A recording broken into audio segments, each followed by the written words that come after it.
Saudara-saudaraku, jemaat yang dikasihi dan diberkati Tuhan, salam dalam kasih Tuhan Yesus Kristus. Selamat hari Minggu bagi kita sekalian. Shalom.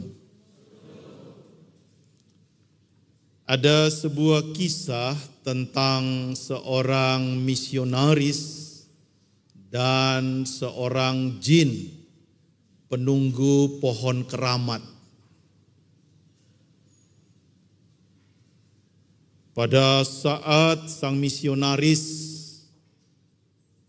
karena dia tinggal di sebuah desa bersama istrinya, dia lewat dan pulang melewati sebuah pohon yang besar. Di sana dia melihat bahwa ada banyak orang-orang di desa itu yang mempersembahkan sesajen kepada pohon itu. Misionaris ini sangat marah. Dia pulang mengambil kapak dan dia akan menebang pohon itu. Ketika dia sampai di bawah pohon, rupanya pohon itu ada penunggunya, seorang jin. Terjadi percakapan di sana. Kata jin itu, jangan kau tebang pohon ini, karena saya akan memberikan kepadamu apa yang engkau inginkan. Tapi kata misionaris itu, enggak, kita harus bertarung dulu. Saya datang ke sini sebagai misionaris atas nama Tuhan. Maka kata jin itu, ayo kita bertarung. Terjadilah pertarungan yang sengit dan jin itu bisa dikalahkan oleh misionaris ini.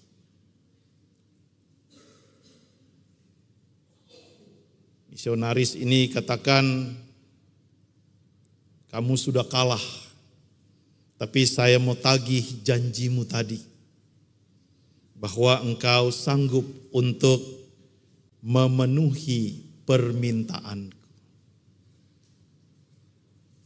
Kata jin, ya enggak apa-apa, minta saja. Nanti saya penuhi. Saya mengaku kalah tapi jangan potong pohon ini. Misionaris ini pikir-pikir, apa ya yang pantas saya minta. Memang dia teringat kepada istrinya yang selalu ketika pulang istrinya itu ngomel-ngomel karena sang misionaris ini tidak pernah membawa apa-apa ke rumah mereka, sebab jemaatnya memang adalah mereka yang kurang mampu. Memang permintaannya bukan supaya istrinya berhenti ngomel. Dia minta, pokoknya saya ingin agar nanti kalau pulang istri saya tidak akan mengomel lagi. Jin bilang, ya silakan saja. Kalau pulang nanti kalau tepuk bantal 3 kali, pasti apa yang kau inginkan akan dipenuhi. Pulanglah misionaris ini, sampai di rumah dia tepuk bantal dan di bawahnya itu ada emas yang cukup untuk hidup mereka setahun. Sehingga istrinya sudah berhenti untuk ngomel-ngomel. Memang pada tahun keempat, sang misionaris ini kemudian tepuk lagi bantalnya dan ternyata di bawahnya sudah tidak ada lagi emas. Dia bilang, wah ini jin janji palsu. Kembali dia bertemu dengan jin, kemudian dia katakan, mari kita bertarung karena engkau tidak lagi komit dengan permintaan saya. Kata jin, memang benar, saya hanya mengabulkan 3 permintaan.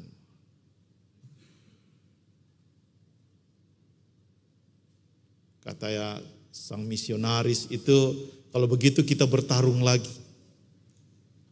Dan mereka bertarung, apa yang terjadi? Kali ini sang misionaris yang kalah.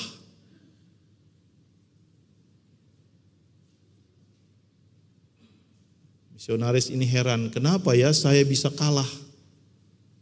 Kenapa ya jin saya bisa kalah?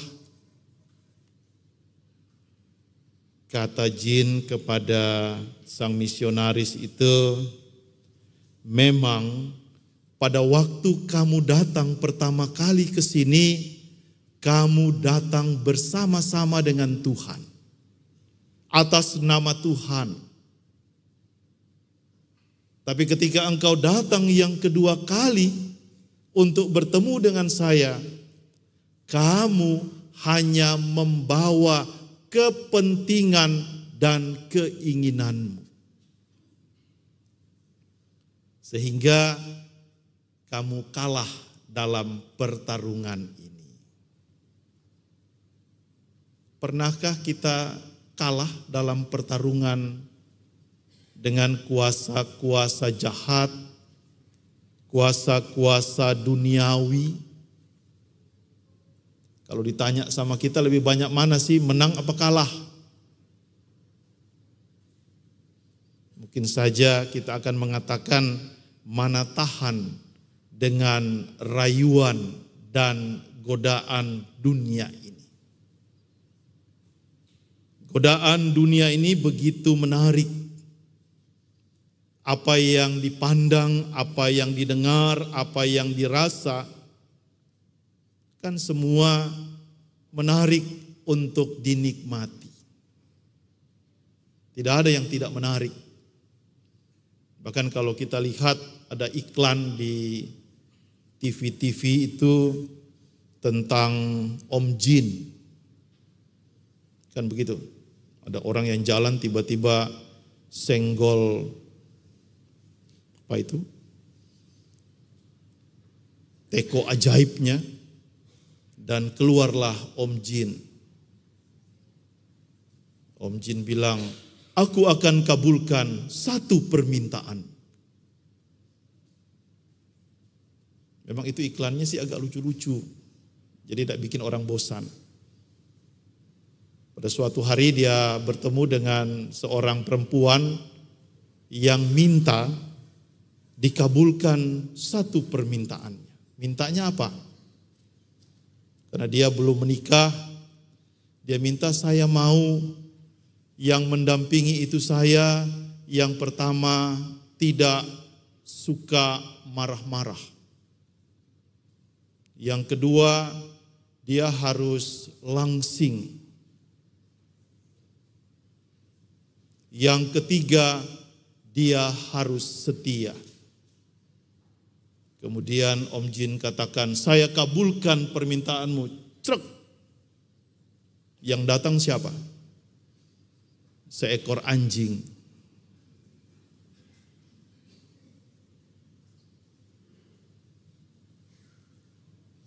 Kan kadang-kadang kita minta, misalnya untuk orang yang kita inginkan, saya mau supaya dia tidak marah. Dia selalu setia. Dia tidak pernah akan selingkuh. Dia tidak penjudi, tidak peminum, dan seterusnya. Banyak sekali permintaannya. Sampai mungkin dia akan memenuhi permintaannya pusing. Dan terakhir supaya jawabannya enak, dia katakan yang model begitu tidak ada. Artinya ada banyak hal dalam kehidupan kita. Kita menyampaikan keinginan-keinginan kita sesuai dengan selera. Sehingga seringkali hal-hal seperti itu juga terbawa dalam permintaan-permintaan kita kepada Tuhan. Jadi orang meminta kepada Tuhan supaya selera dan keinginannya terpenuhi.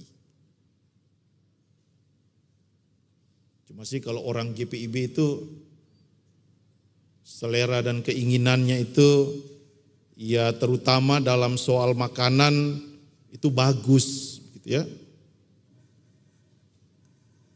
Dan memang setiap doa dan permintaan kita kepada Tuhan, kalau ditanya kira-kira doa apa yang ketika kita minta langsung dijawab?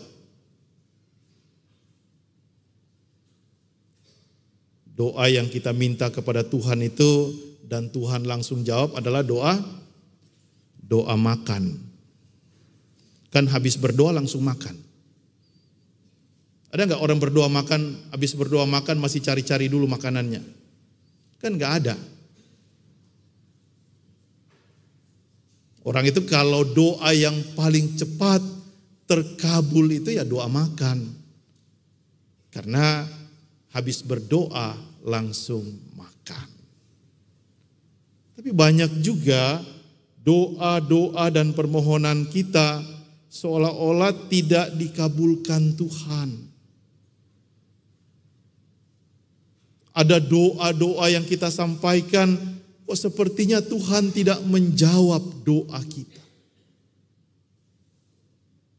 Ya seperti misionaris tadi, seringkali doa kita yang kita bawa itu yang pertama-tama justru kepentingan dan keinginan kita. Apakah itu selalu berkaitan dengan hal-hal yang sifatnya jasmani? Pernah enggak kita berdoa yang isi doanya sifatnya rohani semua? Kayaknya enggak ada deh. Karena kalau doa kita itu lebih banyak meminta hal-hal yang sifatnya duniawi, sifatnya jasmani. Sehingga seringkali banyak hal dalam kehidupan yang kita jalani sepertinya Tuhan tidak menjawab doa kita.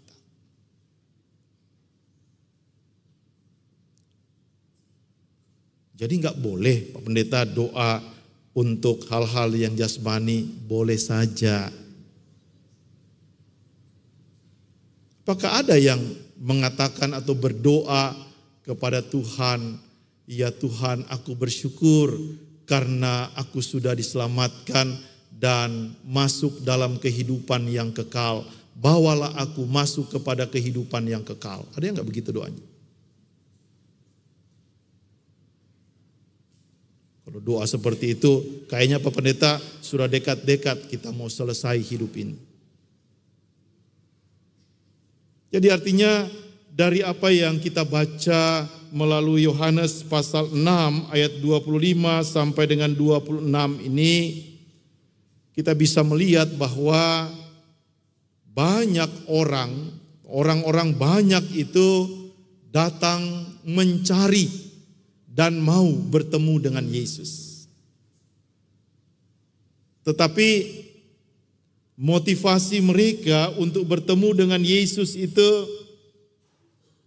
kan bukan untuk percaya, bukan untuk mendengar firman, bukan untuk mengakui Yesus sebagai Tuhan dan Juru Selamat. Tetapi kedatangan orang banyak ini, mereka rupanya masih terpesona dengan mujizat yang dibuat oleh Yesus. Kan ada mujizat yang kita baca sebelumnya ketika Yesus memberi makan 5.000 orang dengan 5 ketul roti dan 2 ikan. Jadi dampak peristiwa itu sangat luar biasa. Sehingga banyak orang yang kemudian mencari Yesus, mana tahu dia bisa memenuhi permintaan kita yang lain. Mana tahu dia mau memuaskan permintaan dan keinginan kita. Maka datanglah mereka berduyun-duyun. Kalau dikatakan di sini Yesus sudah sampai di Kapernaum di seberang laut itu, dan mereka juga sudah ada di sana. Jadi artinya pertemuan Yesus dengan orang banyak ini menjadikan pertemuan itu sebuah peristiwa yang kalau dilihat, wah luar biasa. Banyak orang yang mengikut Yesus. Tapi kalau kita lihat ternyata banyak orang yang mengikut Yesus bukan untuk melakukan keinginan Yesus, tetapi mereka mau meminta dan menginginkan sesuatu atas kepentingan mereka yang harus Yesus penuhi.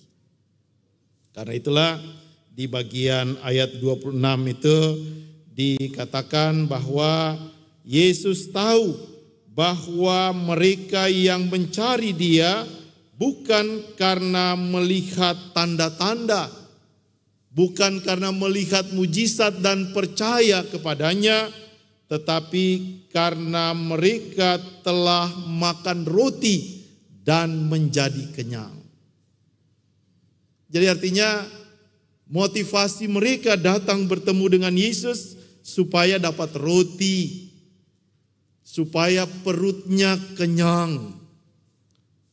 Mereka tidak memperdulikan apa makna rohani dari perbuatan Yesus. Memang kadang-kadang kita pun sebagai orang Kristen tidak memahami, tidak memaknai perbuatan-perbuatan ajaib Yesus yang sudah Dia lakukan.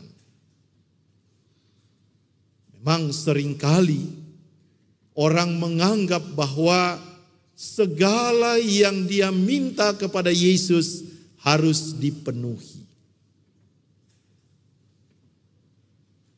Padahal Yesus sendiri memberikan contoh bahwa dalam doa kita, pengakuan bahwa apa yang menjadi kehendak Allah, itulah yang paling penting.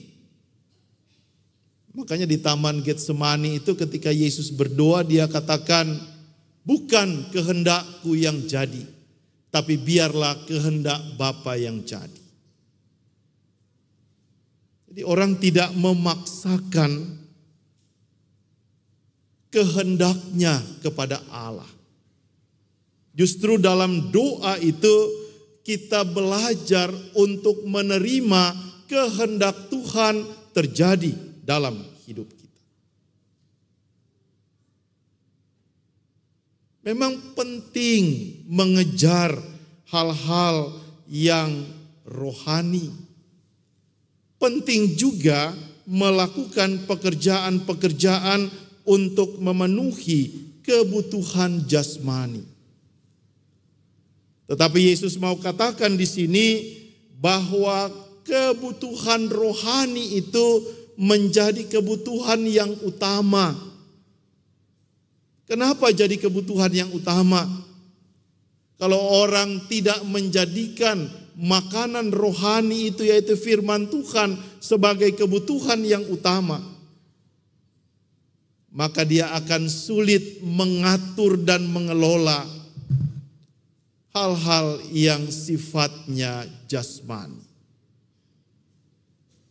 Orang bisa jatuh ke dalam pencobaan untuk menempatkan apa yang sifatnya jasmani dan duniawi ini sebagai tujuan. Banyak dari kita yang sepertinya sudah kehilangan arah,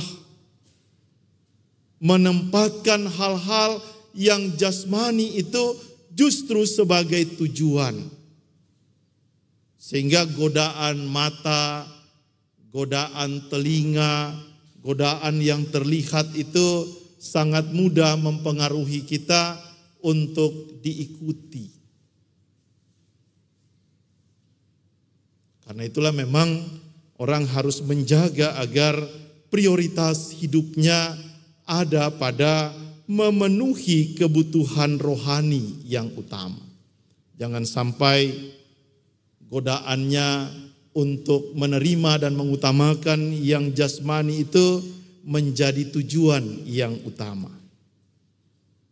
Nah, untuk kita sebagai orang percaya dalam kehidupan keluarga itu, ya tentunya keluarga-keluarga itu kan pasti juga memerlukan hal-hal yang jasmani. Makanya orang itu bekerja keras supaya yang jasmani itu bisa terpenuhi.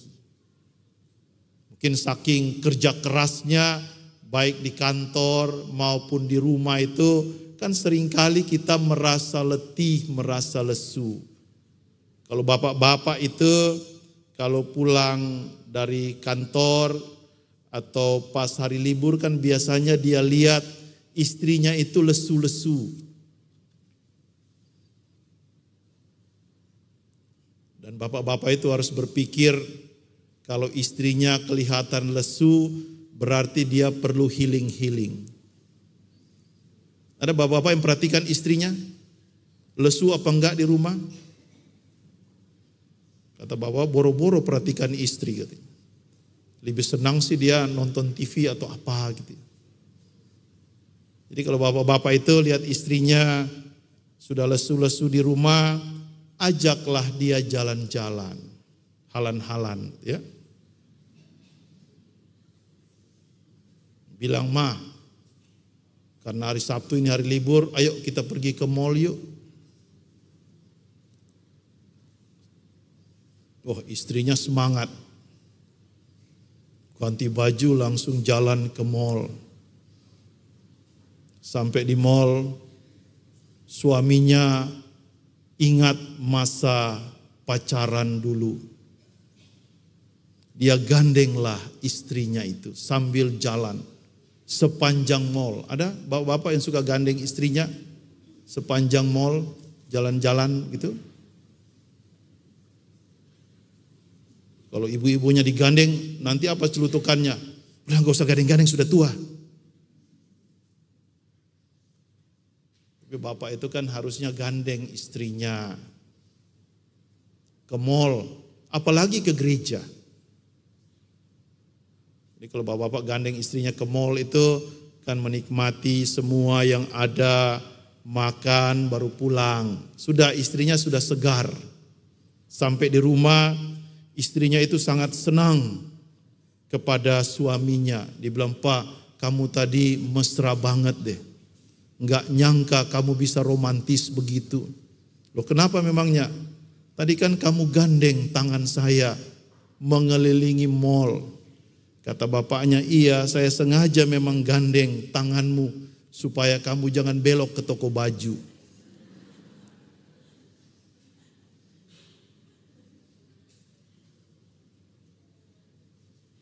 Ya, tapi kalau bapak-bapak yang sayang istri kalau belok ke toko baju, ya biar aja lah gitu ya. Asal jangan beli baju satu gudang. Cintailah istrimu, ya. Sayangilah dia, kan begitu. Jadi artinya ada bagian-bagian kehidupan kalau orang hidup dalam konsep atau konteks dia selalu mengutamakan kehidupan rohani, maka yang jasmani itu akan menerima pengaruh yang luar biasa. Karena kehidupan rohani yang baik akan berpengaruh langsung kepada kehidupan jasmani. Cuma susahnya orang GPIB itu kan repot. Tiap doa syafaat kan selalu mengucapkan, "Berikanlah kepada kami makanan kami yang secukupnya." Tapi kalau pengucapan syukur makannya alamak. Itulah makanya orang sering bercanda pada waktu Yesus memberi makan 5.000 orang itu sudah ada 5 roti dan 2 ikan, masih ada sisanya. Nah, untung pada waktu itu bukan orang GPIB. Kenapa? Pasti yang sisa harus bawa bungkus pulang. Operasi plastik.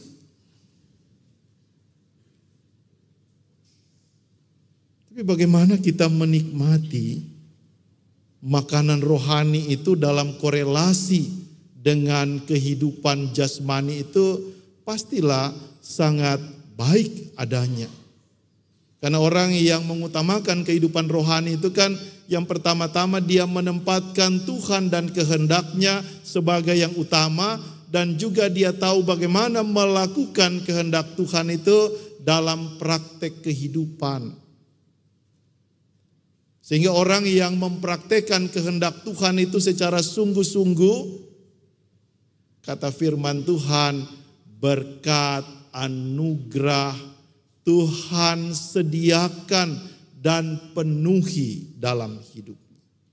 Jadi orang yang kehidupan rohaninya baik itu kan dia dijauhkan dari ketakutan, dijauhkan dari kekhawatiran, dijauhkan dari hal-hal yang bisa menghilangkan sukacitanya.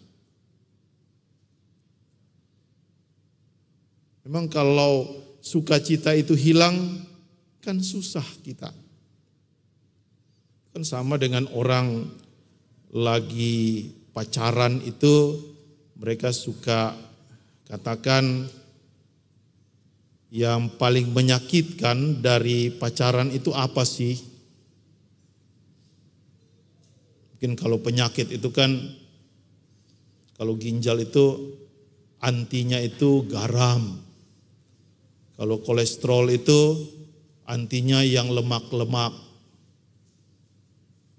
Terus kalau hati itu antinya apa? Itu tadi yang menyakitkan. Kalau lagi sayang-sayangnya, ditinggal pergi. Tapi kan tidak ada orang yang putus asa menjalani kehidupan. Walaupun ada pepatah, berakit-rakit ke hulu, bersenang-senang kemudian, ya. Bersakit-sakit dahulu, bersenang-senang kemudian. Kalau pacaran kan ya bisa saja mungkin ada peristiwa-peristiwa yang menyakitkan. Kalau orang lagi pacaran itu memang di sana kadang-kadang ya bisa saja mungkin hubungannya selesai. Berakit-rakit dahulu, berenang-renang ke tepian. Mantan sudah ke penghulu, kita masih kesepian katanya. Tapi kan orang nggak putus asa. Orang yang kehidupan rohaninya baik, dia percaya bahwa Tuhan sanggup mengatur hidup dan masa depannya. Tidak ada kekhawatiran. Dijalani kehidupan ini dengan selalu menaruh percaya kepada Tuhan. Kalau itu yang sudah terjadi dalam hidup kita, bisa kita lihat, kita ukur bahwa kebahagiaan sukacita itu mampu kita terima dalam hidup ini. Kan memang kunci kebahagiaan itu terletak pada ucapan syukur kita. Jadi orang yang berbahagia itu adalah mereka yang selalu mengucap syukur. Makanya Paulus katakan ya mengucap syukurlah dalam segala hal. Kenapa dalam segala hal? Karena kehidupan rohani kita yang menempatkan Tuhan sebagai dasar dan pedoman kehidupan, dialah yang mengatur jalan-jalan hidup ini. Memang kalau usaha, pekerjaan, harapan dan cita-cita kita taruh dalam pertolongan dan kasih Tuhan, Tuhan tidak pernah mengecewakan kita. Hanya saja jangan menempatkan permohonan dan keinginan kita khususnya berkaitan dengan hal-hal yang jasmani itu sebagai yang utama. Karena bisa saja orang akan kecewa. Bisa saja orang akan mundur.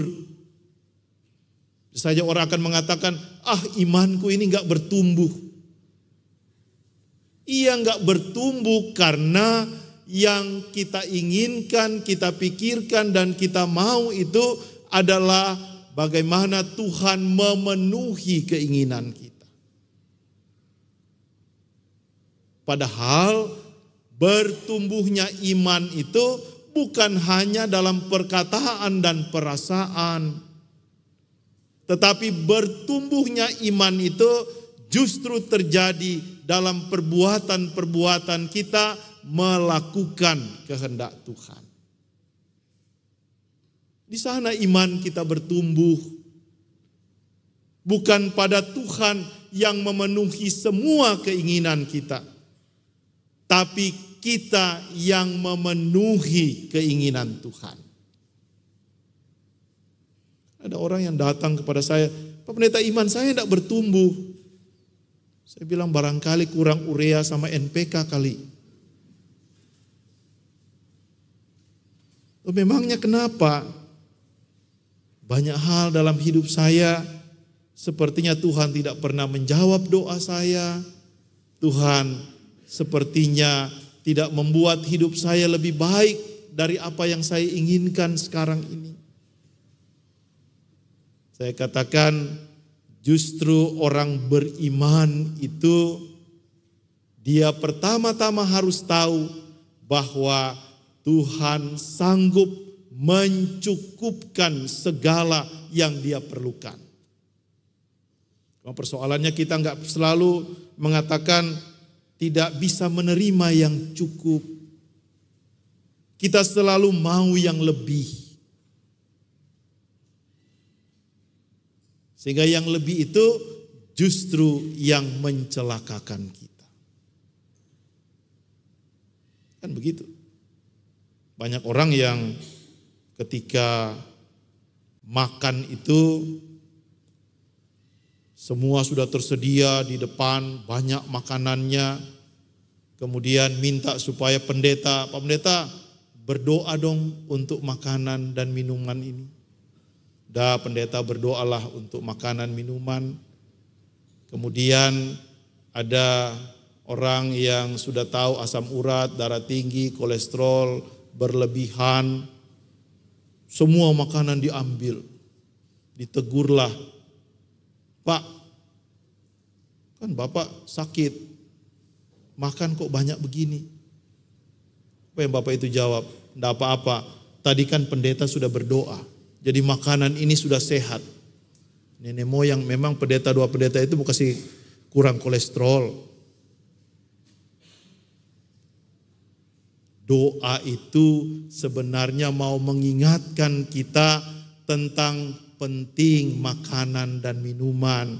Tetapi orang yang hidup rohaninya baik itu dengan hikmat Tuhan dia akan makan sesuai kecukupan dan apa yang menjadi kebutuhan tubuh jasmani. Jadi artinya orang yang hidup rohaninya baik dia selalu memiliki hikmat untuk mengatur seluruh hidupnya.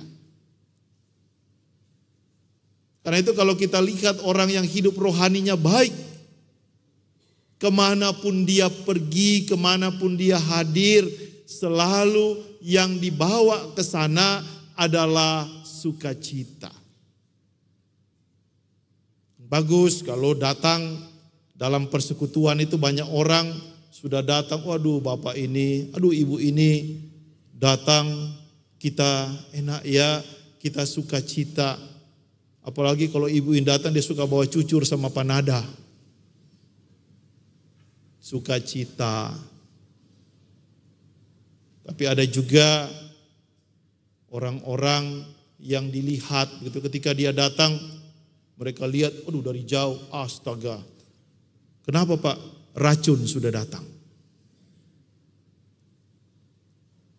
Jadi kalau orang yang hidup kualitas rohaninya baik, kemanapun dia pergi, kemanapun dia ada, selalu yang dihadirkan itu adalah damai sejahtera Kristus.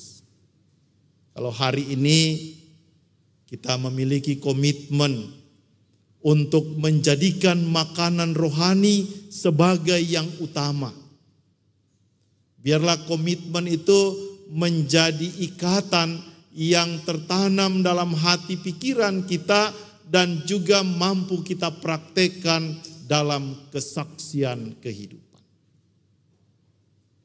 Santaplah makananmu, tetapi ingatlah, makanan rohani jauh lebih berharga dari makanan-makanan jasmani.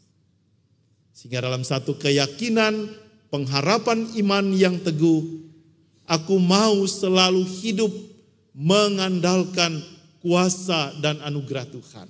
Sehingga seluruh jalan-jalan kehidupannya, ketika Tuhan mengatur itu, aku percaya jalan sukacita, damai sejahtera, kehidupan yang penuh anugerah dan berkat, boleh aku alami dan aku hadirkan dalam seluruh kesaksian hidup. Amin.